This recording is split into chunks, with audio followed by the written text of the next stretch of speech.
ಎಲ್ಲರಿಗೂ ನಮಸ್ಕಾರ. D K Ramesh ಮಾತಾಡ್ತಾ ಇರೋದು. ಇವತ್ತಿನ ಸಬ್ಜೆಕ್ಟ್ ಬಗ್ಗೆ ಮಾತಾಡೋದಕ್ಕೆ ತುಂಬಾ ಖುಷಿ ಆಗುತ್ತೆ. ಪ್ರತಿಯೊಬ್ಬರು ಸುಧಾ ಈ ವಿಡಿಯೋನ ನೋಡಿ ಪ್ರತಿಯೊಬ್ಬರಿಗೂ ಸುಧಾ ಶೇರ್ ಮಾಡಿ. ಯಾಕಂದರೆ ಎಲ್ಲ ಸ್ಕೂಲು ಕಾಲೇಜುಗಳಲ್ಲಿ ಈ ಥರ ಒಂದು ಮನೋಭಾವ, ಈ ಥರ ಒಂದು ಕಲ್ಚರು ಬರಬೇಕಾಗತ್ತೆ. ಪಡುಗೆರೆ ಗ್ರಾಮ, ಅಂಬರ್ತೂರು ಹೋಬಳಿ, ಕುಣಿಗಲ್ ತಾಲೂಕು, ತುಮಕೂರು ಜಿಲ್ಲೆ. ಶಾರದಾ ಪೂಜೆ ಮತ್ತು ಮಕ್ಕಳಿಗೆ ಬೀಳ್ಕೊಡುಗೆ ಸಮಾರಂಭ ಜೊತೆಲಿ ವಿಜ್ಞಾನ ಮೇಳ. ಒಂದೇ ದಿವಸ 3 ಆಯೋಜಿಸಿದರು. ನಾನು ಓದಿದಂಥ ಸ್ಕೂಲಲ್ಲಿ ಗೆಸ್ಟಾಗಿ ನನ್ನನ್ನು ಕರೆದಿದ್ದರು. ರಮೇಶ್, ನೀವು ಬರಲೇಬೇಕಪ್ಪ. ಬಂದು ಸ್ಪೀಚ್ ಮಾಡಬೇಕಂತ ಕೇಳಿಕೊಂಡ್ರು. ನಮ್ಮ ಗುರುಗಳ ಕರೆದಿದ್ದ ಕ್ಷಣವೇ ಆಯ್ತು ಸರ್ ಅಂತ ಹೇಳಿ ನಾನು ಹೋದೆ.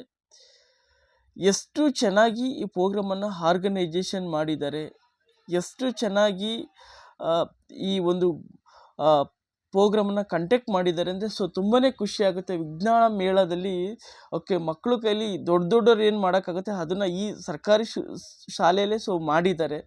ಹಾಗಾಗಿ ತುಂಬಾ ಖುಷಿಯಾಗುತ್ತೆ.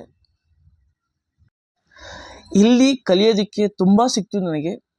ಒಂದೇನೆಂದರೆ ಮಕ್ಕಳಿಂದ ಸಂಸ್ಕಾರ. ಇತ್ತೀಚಿನ ದಿನಗಳಲ್ಲಿ ತಾಯಿ ತಂದೆಗೆ ಬೆಲೆ, ರೆಸ್ಪೆಕ್ಟ್ ಅನ್ನೋದೇ ಇಲ್ಲ.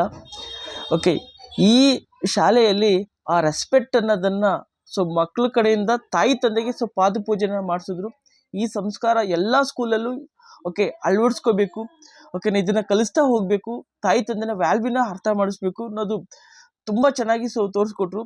ಜೊತೆಗೆ ಬೀಳ್ಕೊಡುಗೆ ಸಮಾರಂಭ ಅಂದರೆ ತಾಯಿ ತಂದೆಯಿಂದ ಮಕ್ಕಳಿಗೆ ಬೀಳ್ಕೊಡುಗೆ ಸಮಾರಂಭವನ್ನು ತುಂಬ ಚೆನ್ನಾಗಿ ಆಯೋಜನೆ ಮಾಡಿದರು. ಜೊತೆಗೆ ವಿಜ್ಞಾನ ಮೇಳ ಅಂದರೆ ವಿಜ್ಞಾನ ಮೇಳದಲ್ಲಿ ಎಲ್ಲ ಥರದ್ದು ಡೆಮೋನ್ಸ್ಟ್ರೇಷನ್ಸನ್ನು ತುಂಬ ಚೆನ್ನಾಗಿ ಆರ್ಗನೈಜೇಷನ್ ಮಾಡಿದರು. ನಿಜವಾಗ್ಲೂ ಖುಷಿ ಆಗುತ್ತೆ. ಇದೊಂದು ಮಾದರಿ ಶಾಲೆ. ನಾನು ಈ ಸ್ಕೂಲಲ್ಲಿ ಓದಿ ಬಂದಿದ್ದೆ. ಈ ಥರ ಟೀಚರ್ಗಳು ನಮ್ಮ ಸರ್ಕಾರಿ ಶಾಲೆಯಲ್ಲಿ ಇದರನ್ನೋದಕ್ಕೆ ತುಂಬಾ ಹೆಮ್ಮೆ ಅನಿಸುತ್ತೆ. ನಮ್ಮ ತಾಯಿ ತಂದೆ ಕೊಟ್ಟುವಂಥ ಜ್ಞಾನವನ್ನು ನನಗೆ ಗೊತ್ತಿರೋಷ್ಟು ಈ ಶಾಲೆಯಲ್ಲಿ ಹೇಳಿ ಬಂದಿದ್ದೀನಿ. ಅವಕಾಶ ಕೊಟ್ಟಂಥ ರಾಜಣ್ಣ ಮಾಸ್ಟರ್ಗೆ ಥ್ಯಾಂಕ್ ಯು ಸೋ ಮಚ್.